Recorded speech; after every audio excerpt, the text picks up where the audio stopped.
né?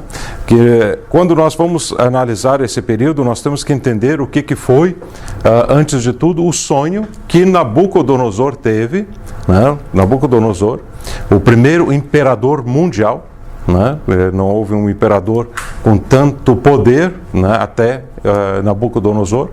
Então, o primeiro imperador mundial, podemos muito bem colocar assim, porque vários historiadores registram da mesma forma. Realmente ele foi um imperador que se destacou no mundo dos seus dias. Ele coloca então da seguinte forma, que a palavra de Deus coloca da seguinte forma, que ele teve um sonho, um sonho da estátua, como nós já vimos aqui quando estudamos Daniel, cabeça de ouro, peito de prata, cintura de bronze, pernas de ferro, e pés de parte de ferro e parte de barro.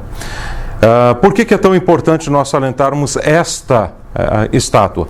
Porque foi a sequência dos acontecimentos que se deram e que vem até os nossos dias. A cabeça de ouro foi o império dele.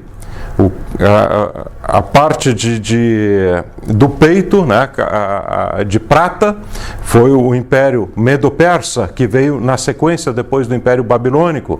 Lembrando que antes do Império Babilônico houve o Império Assírio, mas o sonho aconteceu no Império Babilônico, então consideramos e precisamos considerar dali para frente. Cabeça de ouro, simbolizando o império de Nabucodonosor, o império babilônico. O peito de prata, simbolizando então o império Medo-Persa, os persas, que dominaram então e tiveram conquistar os babilônios. Depois tem a cintura de bronze, que foi o império macedônio, que foi o império dos gregos, comandado por Alexandre o Grande. Depois as pernas de ferro, duas pernas de ferro simbolizando o Império Romano, Roma Oriental e Roma Ocidental, porque ela se divide em duas situações. E depois, por último, os pés de barro, ou parte de barro e parte de ferro, mostrando isso que todas as nações a partir dali teriam alguma força, mas também teriam muita fraqueza. Então, foi dividido. Até os dias de hoje, as nações estão divididas da seguinte forma: algumas são mais fortes, têm mais ferro, outras são mais fracas, têm mais barro. Nunca mais se levantou, nem vai se levantar um outro império, a não ser quando Cristo voltar, que ele sim vai reinar com autoridade. E a pedra que rolou e demoliu com aquela estátua e ela desapareceu, se fez pó e desapareceu no tempo, essa pedra é Cristo, mostrando que ele é que está no controle de todas as coisas, que um dia ele vai destruir todos esses impérios, e de fato já destruiu todos os anteriores, e vai destruir esse também, por último, que são os pés de barro com ferro, e vai colocar o seu governo no milênio, para que todos os homens possam entender quem é o rei, quem é o Senhor sobre toda a terra. Nesse período, no período interbíblico, falei tudo isso para nós entendermos o que estava acontecendo. Foi o período que os Medo-Persas, depois do Império Babilônico, tomaram conta de todo o governo do mundo daqueles dias. Na sequência, veio Alexandre o Grande, que com 32, 33 anos de idade, ele foi morto. Mas antes disso ele conquistou todo mundo naqueles dias e fez um dos maiores impérios. Inclusive suas táticas militares são estudadas rigorosamente ainda nos dias de hoje, porque elas foram de avançada inteligência e tamanha importância para a história que merecem ser estudadas continuamente. Mas para entender um pouco mais, Alexandre o Grande com 32 ou 33 anos, alguns dizem 32, outros dizem 33 anos, ele morreu. Alguns dizem que ele foi envenenado. Há uma planta, foi feito um estudo há pouco tempo, que existe uma planta que os gregos conheciam já naqueles dias, e essa planta, ela era venenosa, mas ela tinha um veneno que ia matando a pessoa aos poucos sem que ela percebesse, ou seja, ia enfraquecendo na realidade, sem que ela percebesse que fosse um veneno, e levava aproximadamente cerca de 10 dias então para consumar, né, com a vida da sua vítima, né, com a vida da pessoa. Não sabemos se Alexandre o Grande realmente foi envenenado e se foi por essa planta ou não, isso também não importa aqui no momento na aula de hoje. Mas o importante é o seguinte, que na sequência do Império de Alexandre o Grande, se dividiu em quatro generais, porque Alexandre o Grande não deixou um sucessor, então 4 generais se levantaram. Entre eles se levantou Antíoco III, que ficou responsável por toda a área da Judéia, naquela área dos judeus, né, onde estava Jerusalém. Ele ficou responsável por toda aquela área. Na sequência disso, né, veio Antíoco IV, que foi seu sucessor, e ele foi extremamente duro com os judeus. No primeiro momento, Antíoco III permitia que os judeus fizessem seus cultos, fizessem as suas reuniões, tivessem sua adoração ao seu Deus, permitia com que eles falassem no seu próprio idioma, permitia que eles mantivessem a cultura judaica, né, a cultura hebraica. Mas quando chegou Antíoco IV, ele forçou os judeus a se tornarem gregos. Ele queria de toda forma que eles se tornassem gregos. Para terem uma ideia, está registrado na história, inclusive os macabeus registram isso também, os irmãos macabeus, que houve tanto sacrifício que foi feito por parte dos judeus para não aceitar aquela condição, porque eles queriam, os gregos queriam, através de Antíoco IV, os gregos queriam que os judeus comessem carne de porco, que trabalhassem nos sábados, né, que abrissem mão do seu idioma, abrissem mão do seu Deus e adorassem todos os deuses gregos. Né? Então eles queriam que os judeus deixassem de ser judeus e se tornassem gregos. Para terem uma ideia, a história registra uma situação que aconteceu com uma mãe, né, que tinha vários filhos, e então os soldados chegaram, juntamente com capitões, e chegaram naquela casa, ou um capitão e mais alguns soldados, não tenho os detalhes sobre tudo isso, mas começaram a forçar ela e as crianças, então, a comerem carne de porco. E ela disse, não vamos comer, e as crianças disseram, não vamos comer. Então eles disseram, se vocês não comerem, nós vamos começar a esfolar vocês.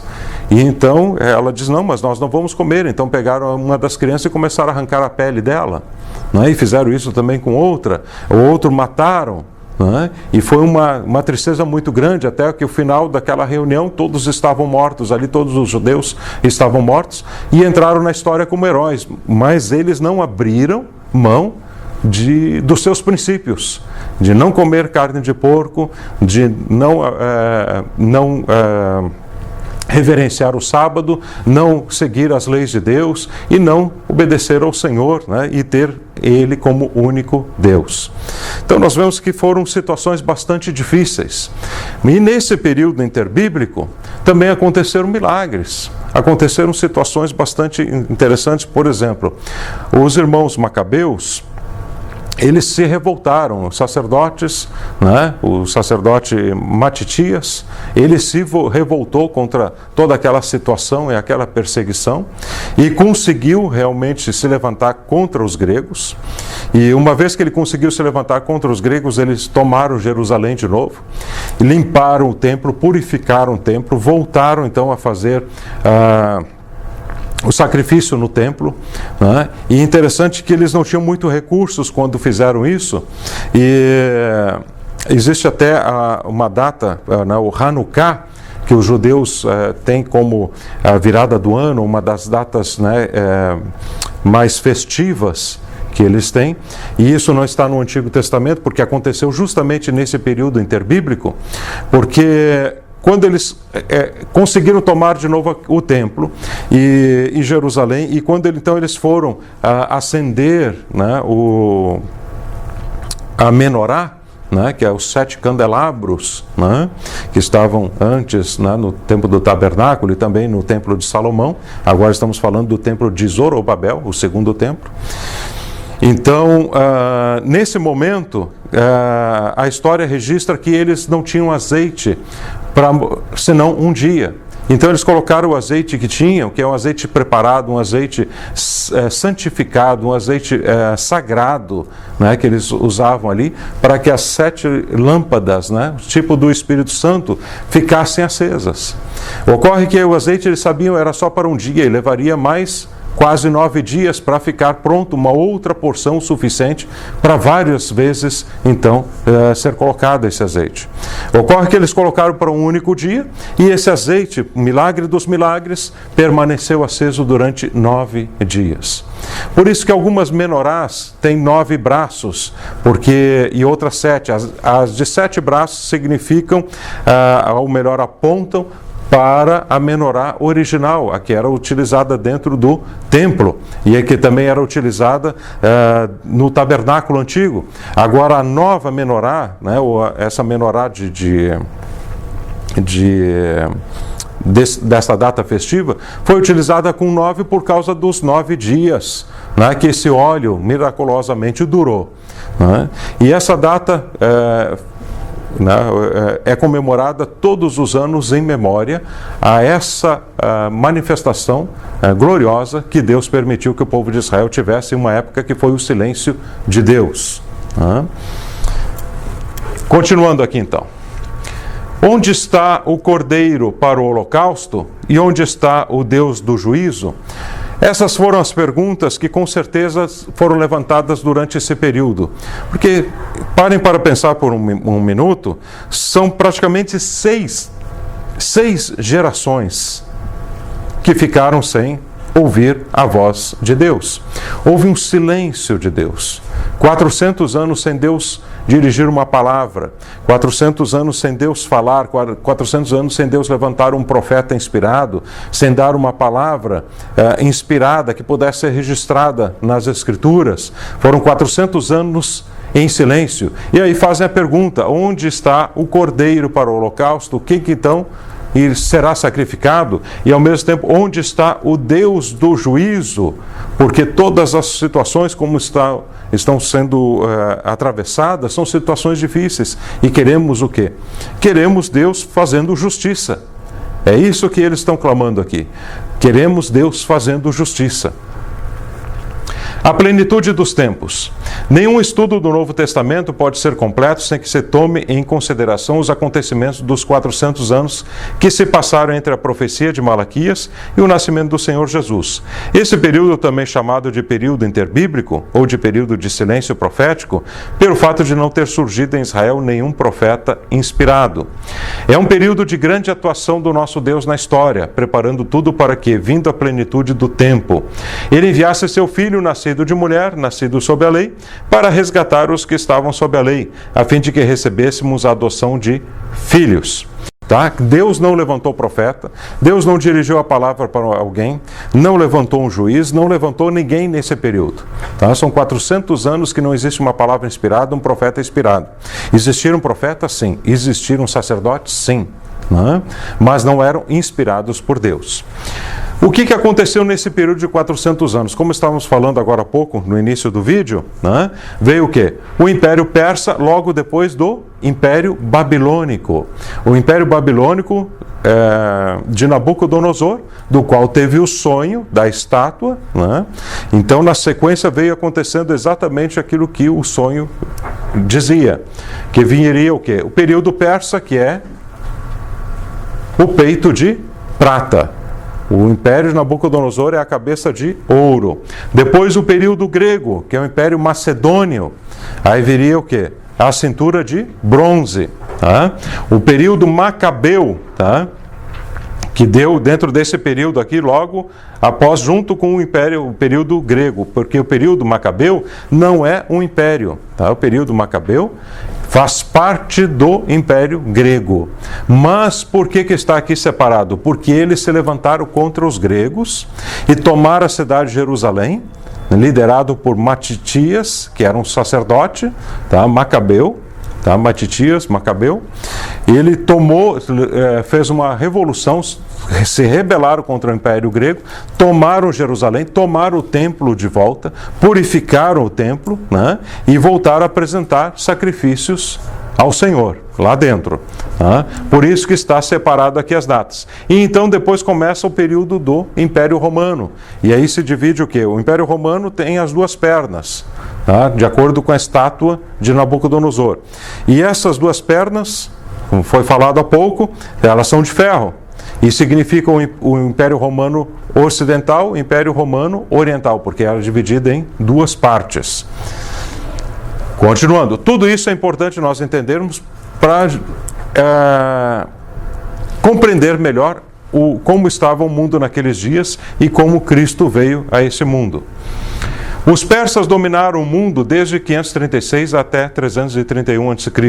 Ao contrário do que fizeram os assírios e babilônios, os persas procuraram repatriar esses povos. Foi assim que Ciro permitiu aos judeus que voltassem para Jerusalém e reconstruíssem o templo. Ou seja, quando os babilônios, depois de 70 anos que o povo, né, de Judá, o povo ali de Jerusalém, estava sob o Império Babilônico, voltaram para a sua terra, porque antes eles estavam na Babilônia, né, depois de 70 anos voltaram para a sua terra, então voltaram, que o rei Ciro permitiu que eles voltassem a ter o seu próprio culto, voltassem a ter o seu templo, voltassem a ter todas as coisas, né. Depois disso tudo é que veio o quê? O Império Grego, tá? Na sequência, depois do Império Persa, vem o Império Grego.